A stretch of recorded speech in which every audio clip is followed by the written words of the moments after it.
Star Chiranjeevi నటిస్తున్న latest movie Vishwambhara. ఈ సినిమాను వశిష్ఠ డైరెక్ట్ చేస్తున్నాడు.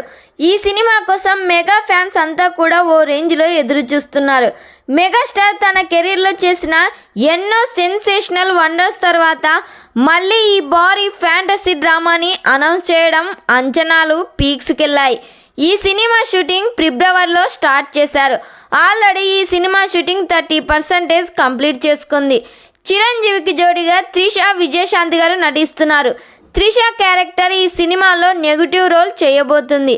చిరంజీవికి విలన్గా ప్రకాష్ రాజ్ నటిస్తున్నారు. వీరిద్దరి మధ్య జరిగే యాక్షన్ సీన్స్ రామోజీ ఫిలిం సిటీలో చిత్రీకరిస్తున్నారంట. ఈ సినిమాని వశిష్ఠ చాలా జాగ్రత్తగా డైరెక్ట్ చేస్తున్నాడు. ఈ సినిమా VFX కోసం 200 కోట్లు ఖర్చు చేస్తున్నట్లు సమాచారం వినిపిస్తుంది. బ్యాక్గ్రౌండ్ స్కోర్ అదిరిపోతుందంట. ఈ సినిమాకి MM కీరవాణి సంగీతం అందిస్తున్నారు. ఈ సినిమాను 2025 సంక్రాంతి కానుకగా పాన్ ఇండియా లెవెల్లో రిలీజ్ చేయబోతున్నారు. మరి ఈ సినిమా థియేటర్స్లో రిలీజ్ అయ్యి బ్లాక్ బస్టర్ హిట్ కావాలని ఎంతమంది కోరుకుంటున్నారో కామెంట్ చేయండి. ఈ వీడియో మీకు నచ్చినట్టయితే లైక్ చేయండి, షేర్ చేయండి. మరిన్ని లేటెస్ట్ అప్డేట్ కోసం మా ఛానల్ని సబ్స్క్రైబ్ చేయండి.